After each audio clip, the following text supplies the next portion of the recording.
ചാന്ദ്ര ഗവേഷണത്തിൽ പുതിയ അധ്യായം കുറിക്കാൻ ചൈന. ചന്ദ്രന്റെ വിദൂരവശത്ത് നിന്ന് ഐസ് പാളികൾ കണ്ടെത്താൻ പറക്കും റോബോട്ടിനെ ചൈന അയക്കും. ചൈനയുടെ 2026 ചെയിൻ 7 ചാന്ദ്ര ദൌത്യത്തിന്റെ ഭാഗമായാവും റോബോട്ടിന്റെ യാത്ര. ചന്ദ്രന്റെ ദക്ഷിണ ധ്രുവത്തിലെ ഇരുണ്ട ഗർത്തങ്ങളിൽ ഐസ് ഉണ്ടാകുമെന്ന നിഗമനത്തിലാണ് ചൈനീസ് ശാസ്ത്രജ്ഞർ. അടുത്ത വർഷം ചന്ദ്രന്റെ വിദൂരവശത്ത് നിന്ന് തണുത്തുറഞ്ഞ ജലം കണ്ടെത്താൻ റോബോട്ട് യാത്ര തിരിക്കും. ചൈനയുടെ ബഹിരാകാശ പദ്ധതികളിലെ പ്രധാന ദൌത്യങ്ങളിലൊന്നാവും ഇത്. ചൈനയുടെ ചാങ്ഇ 7 ദൌത്യത്തിന്റെ ഭാഗമായി ദക്ഷിണ ധ്രുവത്തിലാണ് റോബോട്ട് ഇറങ്ങുന്നത്. 5 വർഷത്തിനുള്ളിൽ ചന്ദ്രനിൽ ആളുകളെ ഇറക്കാനും രാജ്യം പദ്ധതിയിടുന്നുണ്ട്. 2030 ചന്ദ്രനിൽ ആളെ ഇറക്കുകയാണ് ചൈനയുടെ ലക്ഷ്യം. കഴിഞ്ഞ വർഷത്തെ ചാങ്ഇ 5 ദൌത്യം ശേഖരിച്ച ചന്ദ്രനിലെ മണ്ണ് സാമ്പിളുകളിൽ ജലസാന്നിധ്യം കണ്ടെത്തിയിരുന്നു. ചന്ദ്രന്റെ ഉപരിതലത്തിൽ ജലസാന്നിധ്യമുണ്ടെന്ന് നാസയും ISROയും സൂചനകൾ പുറത്തുവിട്ടിട്ടുണ്ട്.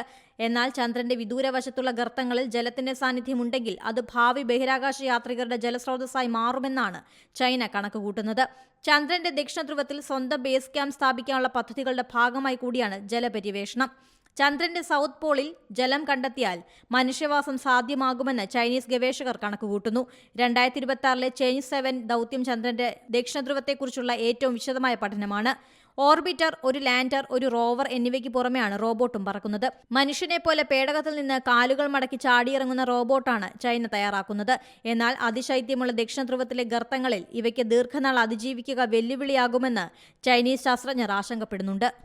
ഏറ്റവും പുതിയ വാർത്തകളും വിശേഷങ്ങളും വിരൽ തുമ്പിലറിയാൻ സീ മലയാളം ന്യൂസ് എല്ലാ ഡിജിറ്റൽ പ്ലാറ്റ്ഫോമുകളിലും ലഭ്യം.